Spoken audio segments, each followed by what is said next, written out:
What's up, everybody? It is your inspirational servant, and I am back with another word for you on today. And so, we just did this word on this past Tuesday. If you haven't joined our Bible study, definitely join the Shield Bible study. We be having a lot of different conversations, a lot of great things that we talk about. We have Bible studies, but they're also real talk sessions. So, a real talk session is it's kind of like a Bible study. It's kind of just like a real talk, but it's basically a real talk with biblical principles. So just different ways you can apply the word to your life. All right. So on today, I just really want to talk to y'all. I really want to just kind of share a word that God gave me this past Sunday, while I was just kind of meditating and worshiping. He gave me the title, "There's Value in the Wait." There's value in the wait. And the thing about wait, it can be spelled WAIT, but it can also be spelled WEIGHT. There's value in the wait. And there's no coincidence that those things were intertwined whenever he gave me that word, is because a lot of times when we're waiting on God, we're also having weight put on us, the weight of life, the weight of having to deal with having a family, the weight of having to figure out your job situation, the weight of finances, the weight of even internally doubt, self-sabotage, fear. There's a lot of weight that happens to us as we wait on God from time to time. But we're going to talk today about what do you do during that wait? How do you handle that wait? What were other things that people did in the Bible whenever they had to deal with weight that was put on them? So I'm really hoping this word helps you out, and praying that God gets the glory throughout this whole video. So we're going to go to James chapter 5. James chapter 5. So if you don't mind, if you have a Bible, if you're going to follow along, cool. If you just go listen, cool too. But James chapter 5 is where we're going to be at. All right. So I'm going to read James chapter 5. We're going to start on verse 7.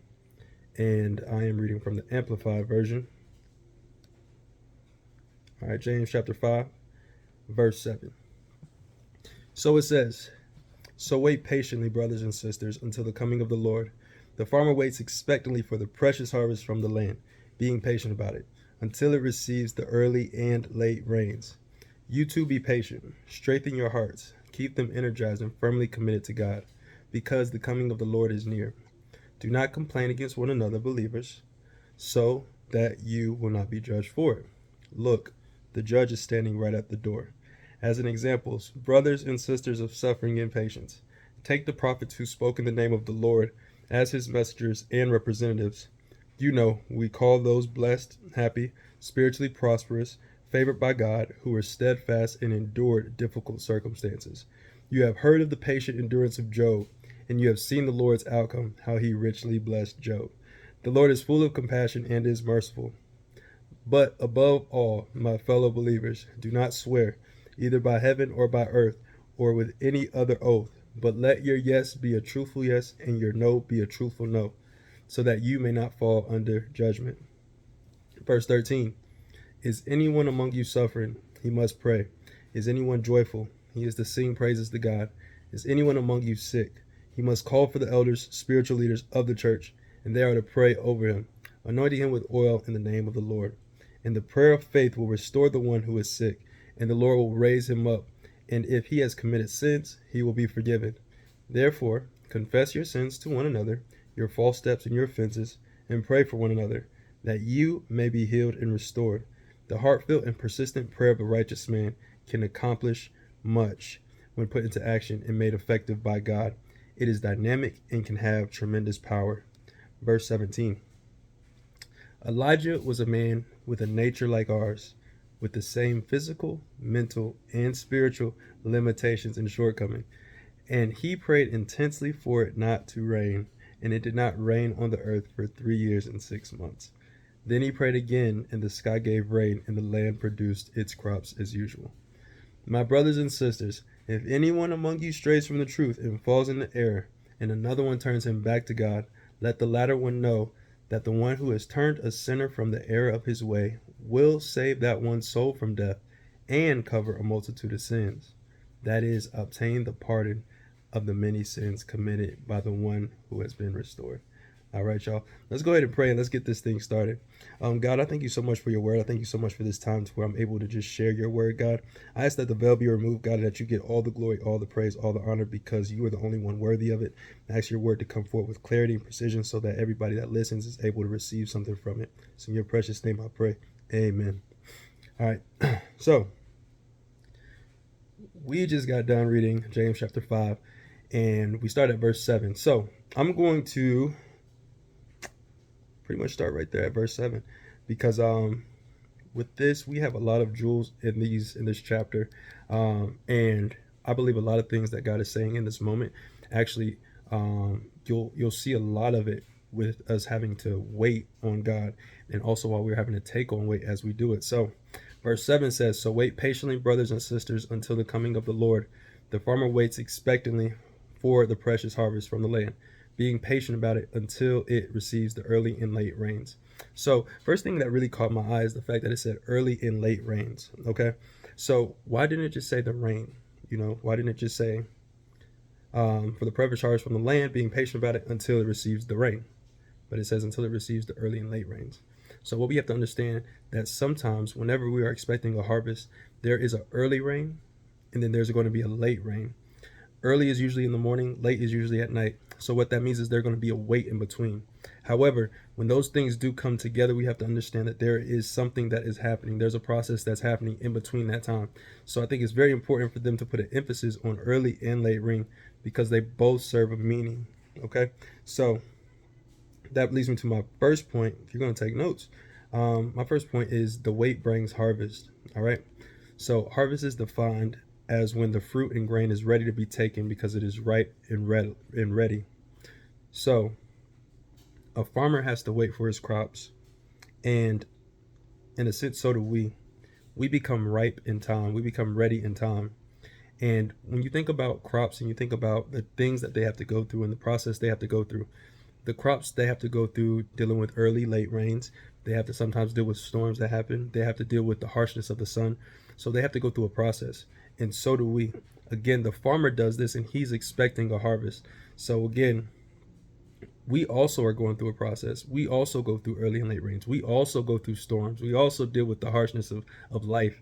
And the thing about it is, God has planted something in us. And we have to trust God as He's planted something in us, that it won't wither and that the promise will happen.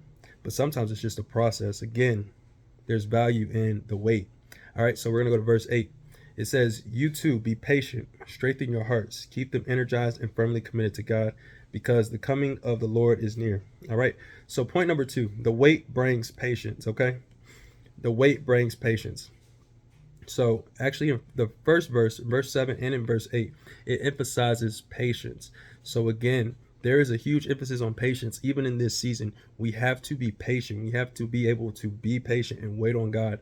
I said a couple weeks ago, even in the Bible study, a lot of times we lose our patience because we're not seeing the results like we think we should see them. So again, don't change your course. Don't stray away from God just because the results aren't looking like you think they should. Again, it's the same thing whenever you go and lift weights in the natural. If you go and lift weights, you go and lift weights, go lift weights, go lift weights. Or you're trying to lose weight, one of the worst things you can do is look at the scale every day, because the scale is not going to be indicative of the work you're actually putting in. Because if you ever try to lose weight, you'll end up going on the scale one day, you'll have lost 3 pounds. The next day you'll have lost 2 pounds, but then the next day you'll have gained 2 pounds. Doesn't mean that you fell off, doesn't mean that you had a problem, doesn't mean anything like that has happened. But again, you can't base your results just on what you see in that moment. You have to understand that it is a race. It's not just a sprint, but it's a marathon. We have to continue to just keep striving and keep striving for better and better. Okay, so again, the wait brings patience. Point number 3, the wait brings options. Okay, so what perspective will you have when you wait?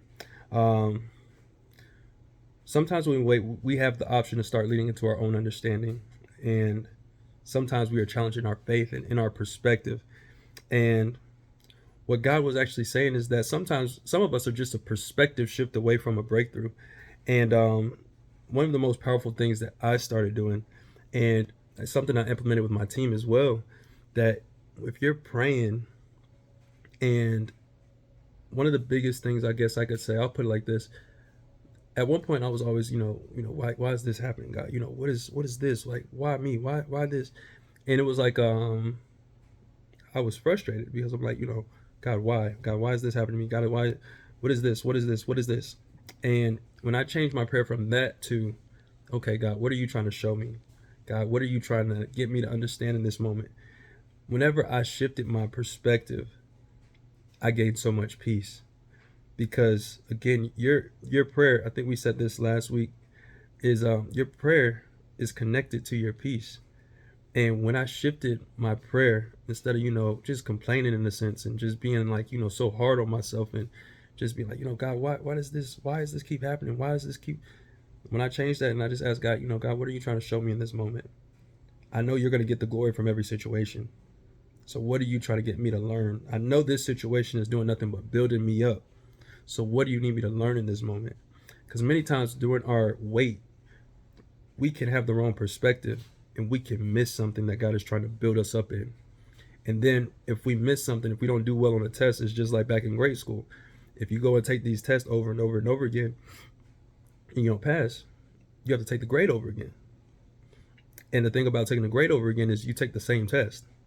So since you've already done it, you should know how to maneuver it. So it's the exact same concept. We have to understand again, what is our perspective? How are we doing this? How are we operating? What is God trying to show us in these moments while we wait? I know the wait might be heavy, but even during the wait, God is processing you. He's trying to push you to another level. He's trying to push you into a new dimension with him, especially in this time. It's a supernatural time. And I know some of y'all are probably like, we hear this every year. We hear, okay, but look, I need you to have a different type of faith now. Because again, if you hear it every year and you're still in the same place, it might not be the word that's still, it might be you. So again, we have to actually understand that this is a faith walk. And if we want to actually expect supernatural things from God, we got to have a faith that matches that. All right. So the wait brings options. What will your perspective be? All right. We're going to keep on moving.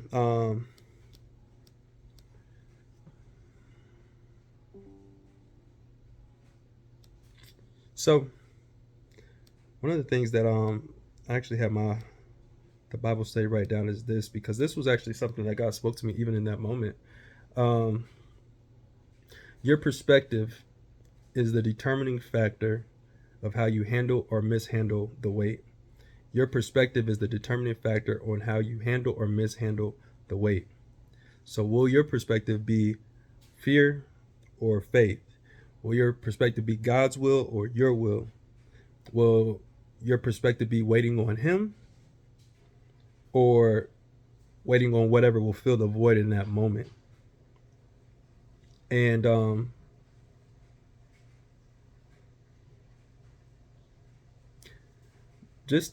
so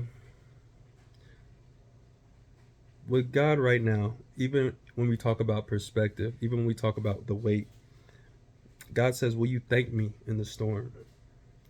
Will you be able to wait on me, carrying the weight in the storm, understanding that I'm with you? One of the most powerful things you can do, because it confuses the enemy, is just tell God thank you when it's hard. Even when I don't see how it's going to get done, I just tell you thank you. Even when I feel the weight of the world is on my shoulders, I'm going to just tell you thank you. Because my perspective is, even though I have all this weight on me while I wait on God, even in the storm, I know he's walking with me. And since he's walking with me, he's the one that's told the storm, peace be still. But to go even further, what God is saying right now is, even though you're walking with me, you're going through all that, I've also given you the power to speak to your own storm. I've given you the power to open up your mouth to say, peace be still. Peace be still. All right, y'all, so let's keep it going. Just tell God thank you, because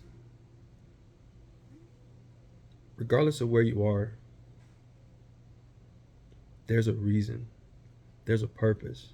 If you have a heartbeat, there's a purpose. And one of the things y'all gotta forgive me, because right now I'm just kind of just flowing as it's coming, but one of the things that I feel God is really also saying is, try me. Just try me. And what he means by that is, as you go through your storms, as you're waiting with a lot of weight on you, when you start to feel that anxiety, you start to feel that fear, he's saying, try me. When he says, try me, he's saying, you feel that fear coming on you. Use his word. Use his word. Because his word, he's not a God that he should lie. So you start to feel that fear on you. Oh, no, God, listen, you told me you haven't given me the spirit of fear, but power and love and a sound mind. So I need you to be the man of your word that I know you are. You're the one who said, peace be still. So God, if you're inside of me like I know you are, because you have the Holy Spirit that's dwelling in me, because I'm a believer, I want to say peace be still right now in this moment. Like, even when things are hard, God, God, I know you're not a liar. You said all things work together for the good, for those who love you. So I need you to make this good. And I know you will. I know you are. God, you told me if I keep my mind stayed on you, you'll keep me in perfect peace. And you got to be transparent. You got to be honest. God, I'm not at peace right now. I'm not happy right now. I'm shaken up right now. But you said if I keep my mind on you, you'll keep me in perfect peace. And I can guarantee you one thing I have learned about God and his word, since he is not a God that he shall lie. Anytime you pray the word over your life, you will never miss. You will never miss. I guarantee you'll never miss. All right. So I'm about to get to one of my favorite things about this, because again, when we talk about that last verse, at the end of this verse 8, it says, the coming of the Lord is near. This is one that really, really caught my attention, because exactly when I read that, because everything else about that verse that I just talked to you guys about, that kind of came later. But the first thing that really caught my attention was the coming of the Lord is near. And what I really heard God say right in that moment was, so many of my people, when they hear the coming of the Lord is near, they automatically go to the end times. They automatically go to him coming back on earth and all that good stuff, like the second coming of Jesus Christ. That's exactly what they go to when they hear the coming of the Lord is near. And he says, that's why so many of them miss me. That's why so many of them miss me. And when he said that, he said the coming of the Lord is now. Anytime you hear my word being spoken, anytime you feel the Holy Spirit within you getting stirred up, anytime you hear my voice, harden not your heart, anytime you hear Revelations 3:20, here I am, I stand at the door and knock. If anyone hears my voice and opens the door, I'll come in and dine with them. Like, the coming of the Lord is right now. The coming of the Lord is hearing the word. The coming of the Lord literally is today. It's God said, don't miss me because you think the coming of the Lord is just a one-time end-of-time event. The coming of the Lord is now. All right? The coming of the Lord is now. And verse 9, when actually I first studied this and everything, I hadn't read verse 9 yet before God gave me that, and he had led me to Revelations 3:20. But and he told me, hey, I knock on the door, all that good stuff, right? So verse 9 says this: do not complain against one another, believers, so that you will not be judged for it. Look, the judge is standing right at the door. The judge is standing right at the door. So God will send confirmation that the coming of the Lord is now, and he is knocking at your door. So this verse begs the question, while you wait, what are you consumed with? What are you consumed with while you wait? We kind of talked about it a little bit just a second ago, but what are you consumed with while you wait? When the weight is on you, while you're waiting, what are you consumed with? Are you consumed with doubt? Are you consumed with fear? Are you consumed with self-sabotage? Are you consumed with your finances? Are you consumed with your relationship? Are you consumed with impatience, complaining? The verse starts by saying, do not complain against one another. And then it says who isn't supposed to be complaining. And it says believers are not supposed to be complaining. We're not supposed to complain against one another. But again, what are you consumed with while you wait? That's just the question. What are you consumed with while you wait? And then going back, whenever you figure out what it is you're consumed with, again, we're going to talk about some of those things tonight, but or today, whatever time you're watching this video. But whatever you're consumed with, we are going to actually just talk about how we can figure things out, how we can move forward, okay? But verse 10 says this: as an example, brothers and sisters of suffering and patience, take the prophets who spoke in the name of the Lord as his messengers and representative. And right here, I love it because what it's actually doing, it gives direction, but it also backs up people in the Bible that had to go through some of the same things. All right, verse 11 says, you know, we call those blessed, happy, spiritually prosperous, favored by God, who are steadfast and endure difficult circumstances. You have heard of the patient endurance of Job, and you have seen the Lord's outcome, how he richly blessed Job. The Lord is full of compassion and is merciful. Verse 12 says, but above all, my fellow believers, do not swear either by heaven or by earth or with any other oath. Let your yes be a truthful yes and your no a truthful no, so that you may not fall under judgment. All right, so point 4, the weight brings suffering. The weight brings suffering. And when we talked about Job just now. When you think about Job, if you know the story of Job, Job was a man that was chosen by God to be tested by the devil, in a sense. And while he was tested, Job lost everything. He lost his family, he lost his crops, he lost his wealth, lost his friends, basically lost his wife, in a sense. He just lost everything. But at the end of that, Job was blessed with double. He was blessed with everything being replenished and restored. So the weight brings suffering. The weight brings suffering. And another example that God gave me when it came to this is muscles. Like whenever you're trying to build muscles, in order for your muscles to grow, they first have to rip. And when they rip, it usually causes soreness the next day. And it's a process because, again, it has to rip to rebuild, to grow stronger, and to grow bigger. So the weight brings suffering. Point number 5 is the weight brings endurance. The weight brings endurance. Even throughout lifting weights, the longer you do it, the better you get at lifting that weight consistently. If you are someone that usually does hypertrophy, I believe it is. That means you just do high reps. So if you do a lot of high reps, that's going to build your endurance, your muscle endurance. And so the weight brings endurance. And number 6, the weight brings favor. I know many of y'all were probably waiting on that because I said the weight brings suffering, but the weight does bring favor as well. So though the suffering had hit Job, God blessed him with double. He blessed him with favor. And so he had the weight of losing his family on him. So even while he had the weight of losing his family on him, he had to keep the faith. And one of the biggest things that I kind of want to just kind of share about Job is that Job didn't necessarily have like the strongest faith. Job, he wavered from time to time, even throughout that time when he was going through the stuff he was going through with his family and losing all the things he was losing. He struggled, and his friends came and said, hey, you must have done something crazy. His wife said, you ought to curse God and die. Like, he was going through it. And what I like about that story is just the fact of, if you really put yourself in that predicament, you put yourself in those shoes, many of us would have actually folded. And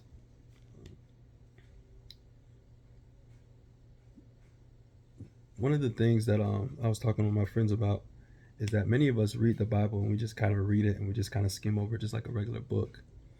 But since the Bible is a living book, and I'll say it like this, the best way for you to read the Bible is to insert yourself into it. That way you're actually able to understand. Ask the Holy Spirit to really guide you into it so you can really understand what's going on. I like to read the Living Bible translation. I know a lot of people talk about the different Bibles that are, or the KJV is difficult to understand, difficult to read. I like the Amplified version, and I really, really like the Living Bible. Those are the two that I recommend. The Messages also is very raw, and you definitely will understand it. But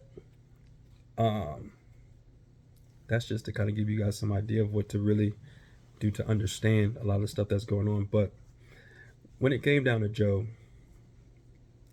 one of the things that I tell people is you have to insert yourself into those situations. Insert yourself, because the thing about it, we're so quick to look at the story of Job and we Many times people be like, they'll just talk about it, and they'll just be like, Job, he went through this, and he was tested by God. He was chosen by God to be tested, and it's awesome to be picked by God. Like, imagine how great that is. And then when he was picked by God, he lost a lot of stuff, but then he got double for his trouble. It's so easy to just say that. So easy to just say that and be like, oh yeah, like that's a testimony. Like that's awesome. He can, but the thing is, Job didn't know that was gonna happen. Like we have to understand. Like, for instance, I'll give it to you like this. Right now, you're going through a situation, right?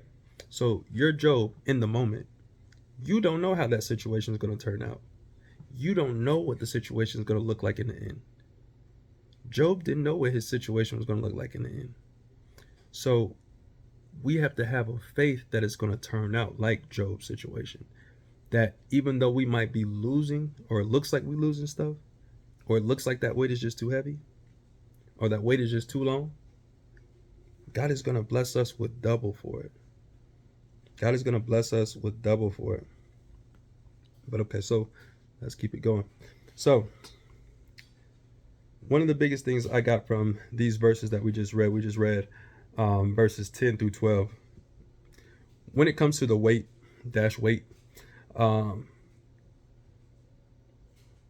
you can either choose to do it with God, or you can choose to do it without him.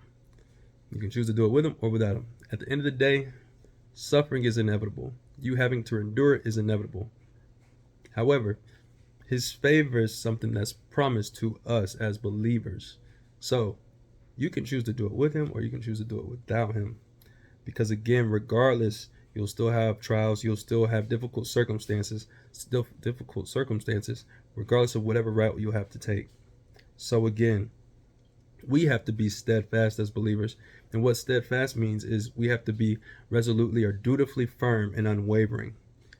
We cannot stop trusting God just because of what it looks like right now. We can't stop trusting God just because the weight that's on us right now. We can't stop trusting God because we're just waiting on him right now. We have to stay patient, and we have to stay steadfast, and we have to continue to just have faith that he's going to do exactly what he's going to do. And if he's planted something in us, he's going to grow and cultivate it the way it needs to be. So we have to trust him during the cultivation process. Regardless of how the weight might feel, regardless of how hard that sun is hitting us, regardless of how the storm is hitting us, we have to trust in him to do what he said he's going to do. All right, so verse 13 says, is anyone among you suffering? He must pray. Is anyone joyful? He is to sing praises to God. Is anyone among you sick? He must call for the elders, the spiritual leaders of the church, and they are to pray over him, anointing him with oil in the name of the Lord. And the prayer of faith will restore the one who is sick, and the Lord will raise him up. And if he has committed sins, he will be forgiven. All right, so verse 13 through 15 are directions. So it's basically saying what to do. Be joyful and sing praises.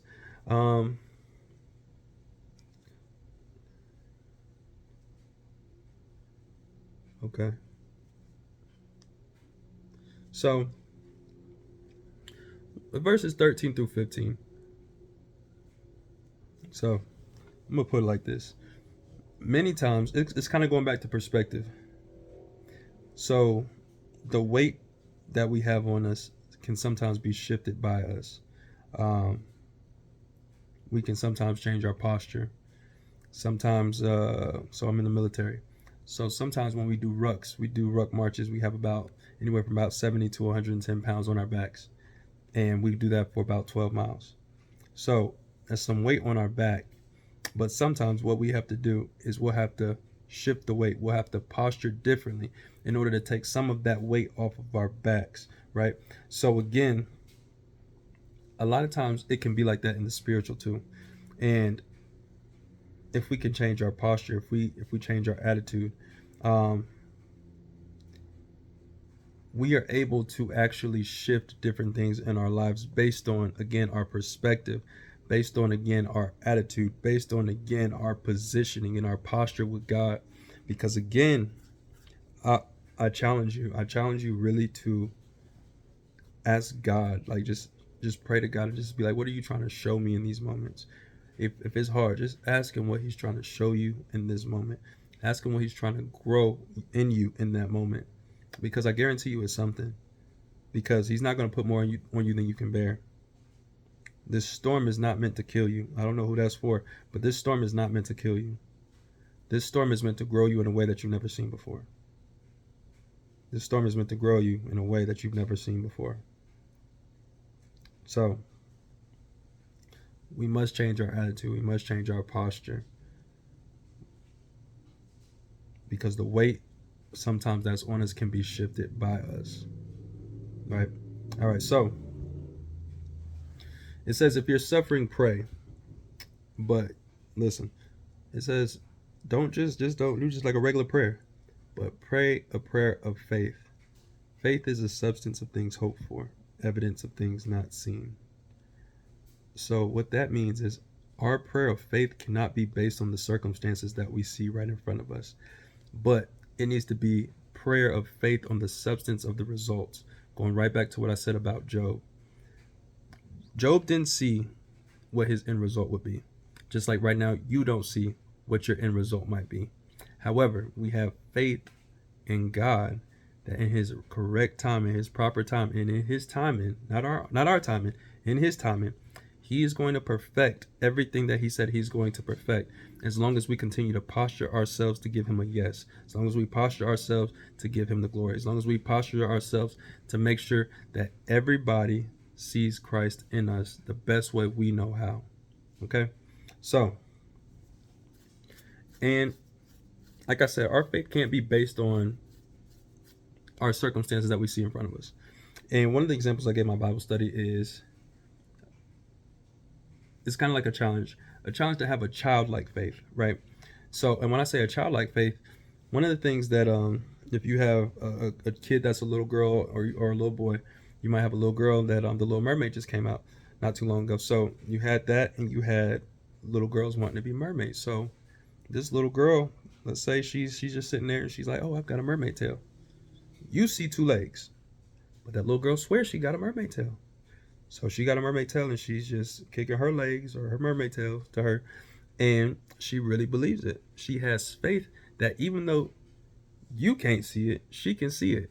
Even though visually in her eyes, those are legs, those are mermaid tail to her. A little boy, if you have a little boy, another example I can use for you. Kids love Spider-Man. Little boys love Spider-Man. So a lot of times you sitting there, they just they do that, right? And so when they do that, it's they really think web is coming out their hand. And I want you to catch this. Whenever you see a little boy doing that, or if you've ever had a kid doing that, and they go tss, and the web hits you, what do? Oh, you got me. Oh, you got me. Right? So check this out. They had faith. They shot it to you. And then all of a sudden, even though you don't see it, you're playing alone. So what God is saying, even in this season, your show of faith is going to impact others that you interact with, right? So even though you can't see the web, you acting like, oh, I got caught. And that's the thing. Our faith literally will impact the other ones around us, all right? So can I challenge you to have a childlike faith without any limitations? Without any limitations. All right. And that's the reason why I feel like God wants us to come to him as children as well. So it's a beautiful thing. So verse 16 says, therefore, confess your sins to one another, your false steps, your offenses, and pray for one another that you may be healed and restored. The heartfelt and persistent prayer of a righteous man, believer, can accomplish much. When put into action and made effective by God, it is dynamic and can have tremendous power. Elijah was a man with a nature like ours, with the same physical, mental, and spiritual limitations and shortcomings. And he prayed intensely for it to not rain, and it did not rain on earth for 3 years and 6 months. Then he prayed again, and the sky gave rain, and the land produced its crops as usual. And there it is again. One of the things that I've been telling my Bible study is that your confession is connected to your elevation. So it won't be until some of you confess some things that God will elevate you, and God will restore you, and God will deliver you, and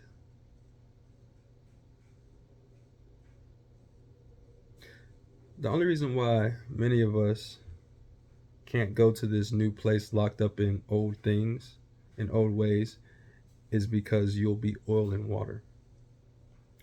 Oil and water don't mix, right? And when God gave me this illustration, what he was saying is like a lot of them want the oil, and that's represent a representation of him. And the water, since it's a natural resource, the water represented the natural. And since oil and water don't mix, I actually looked it up, and it was something that was called a mixture of oil and water was called emulsion. And an emulsion is a temporary mixture of two liquids that do not combine. And when the liquids are stirred, an emulsion occurs. But after some time, the liquid separates into individual layers. But just because they separate doesn't mean it's not there, doesn't mean it's not present. And so what he's saying is he wants us to be able to confess those natural things that we may cling on to, whether it be money, whether it be relationships, whether it be careers, whether it be just our own will in general, our own desires. And it's not that he doesn't want us to have those things.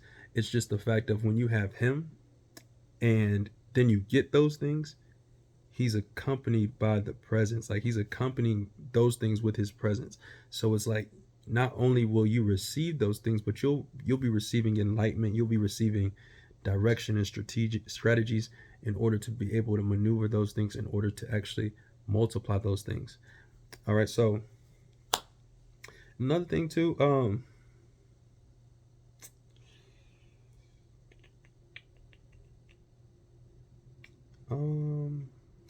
want to go there right now. All right, I'm gonna just say it. So listen, I want to go back to the I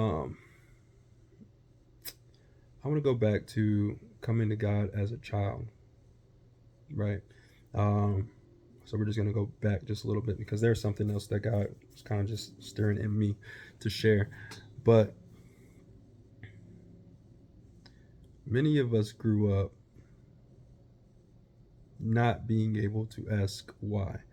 And a lot of times what our answers was because I said so, because I'm the parent, because this, and it was looked at as disrespectful to ask why do we have to do this, or why, even though a lot of times our genuine inclination wasn't to be disrespectful. A lot of us honestly didn't even know what that meant at the time, but it was actually for us to ask why, so we could have an understanding. And all by getting, get an understanding. And I said a long time ago, wisdom without an understanding is nothing but a suggestion, a good advice. But when you have an understanding, you actually know why you should or should not do things. And so when I started talking about coming to him as a child, God wanted me to address something with his people when it comes to that.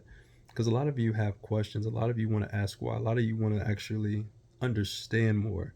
So you're not coming at him with a why that's disrespectful, that has ill intent, that your heart's not postured correctly, but you're genuinely asking why. I want to tell you right now that God honors that, because he is a God that wants you to ask why. He wanted me to tell you that he's not like your physical parents. He's not like your, or not even physical parents, but he's not just like your parents. But he is a father that wants to genuinely help you to understand. I'm not saying he's going to give you every single answer. He's not going to give you every single little small detail. But what he will do is he will guide you and show you different things. And he wants you to come at him with a why. But many times we're scared to go to him because we think we're going to get the same results that we would got from our parents. And God is saying that's not the case. He wants you to come to him as a child. One of the things that you'll learn is, if you have kids, and I haven't gotten to this process, this part of the process yet, but kids ask why all the time. They ask why all the time. And when they ask that, they're asking because they just want to know. They're trying to pick things up. They're trying to gain knowledge, and it's not it's not a disrespectful thing most of the time, but it's something to where they genuinely want to know. So again, if your heart is postured in a way to just want to know more about God and to understand the heart of God and to understand the character of God, and you're asking why, don't feel guilty about that. Don't let someone condemn you for that. Because again, if your heart is postured correctly, understanding that he is all knowing. If I serve a God that's all knowing, why would I not ask him why? Why would I not ask him things? That doesn't make sense. He's not going to just be like, oh, because I'm God and I said so. Like, he'll actually help you understand. And even if he doesn't tell you exactly why, he'll strategically guide you so you'll see why. There's a, let me see if I can find it real quick. There's a verse, I believe it's Psalms, but I don't remember what verse. I might pull it up real quick for you.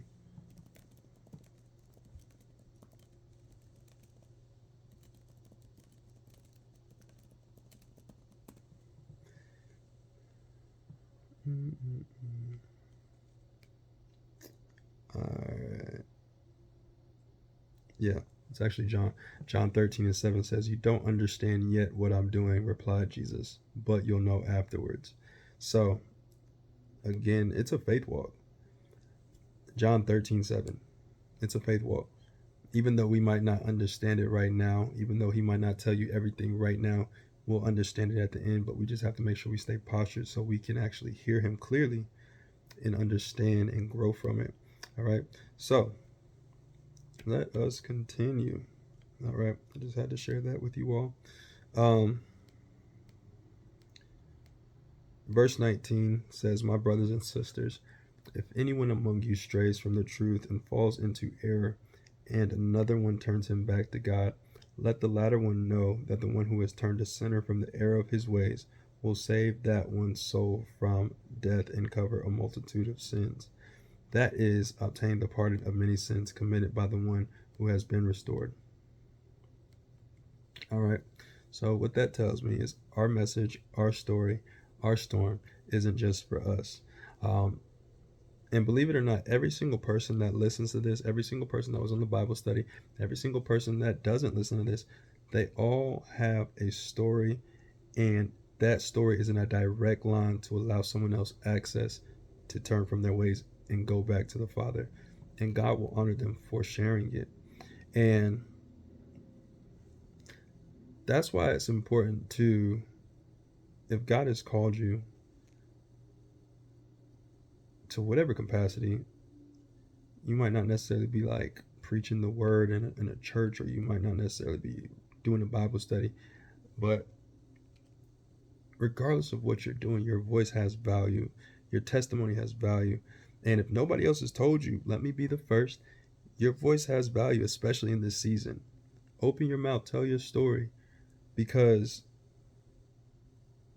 your voice is going to unlock things that nobody else's voice can unlock. And what I feel God is saying is like, even in this moment, if you're writing, if you're a writer, if you're writing a book, God is saying, even though you don't speak, there's books. I see books being written, and your voice is in the book. Your voice is in the book. So pick up the pen again, start writing again, start typing again, however you're doing it. Don't let that go. Don't let that fall on the ground. What I feel right now is that there was someone that was wanting to start finishing the book, start doing the book, start making the book work, but that was their New Year's resolution in a sense, and they had everything planned. But what ended up happening was life started to life right at the beginning of the year, and then you feel like you haven't been able to do it the way you needed to do it. But what God is saying is like, I still need you to do it. I still just need you to do it in this time. He was like, if you come to me about right now, if you come to me about your priorities, you come to me about your time management, if you come to me about those things, I will make it happen for you. But you have to trust me, because in this season, I need you to write that book, because your voice is going to be an unlocking, and your unlocking is going to be based on that book for many people. So I don't know who that's for, but pick up the book. Go to God about your time management. Go to God about the direction. Go about God about the strategy, because he is going to unlock things for you, so that way you can do what you need to do as far as that book goes. But again, your voice has value in this season. And I'm done. But I wanted to leave you guys today with Isaiah 40:31. And many of you, I'm sure, have heard it before, but I want to say it very slowly. And I want you to really absorb the prophetic message in the reading of this word. So right now, Lord, I declare and decree that this time they hear this verse, you will help them understand their destiny, even in this storm, even in the weight, even with weight on them. I declare and decree that they will understand and receive this in faith and move forward exactly how you want them to. Not how they want to, but how you want them to. All right, Isaiah 40:31 says this: but those who wait for the Lord, who expect, look for, and hope in him, will gain new strength and renew their power. They will lift up their wings and rise up close to God like eagles, rising toward the sun. They will run and not become weary. They will walk and not grow tired. I'm going to read that one more time, all right? I'm going to change a little bit of words, all right? Just stay with me. It says, but those who wait for the Lord, who expect, look for, and hope in him, you will gain new strength and renewed power.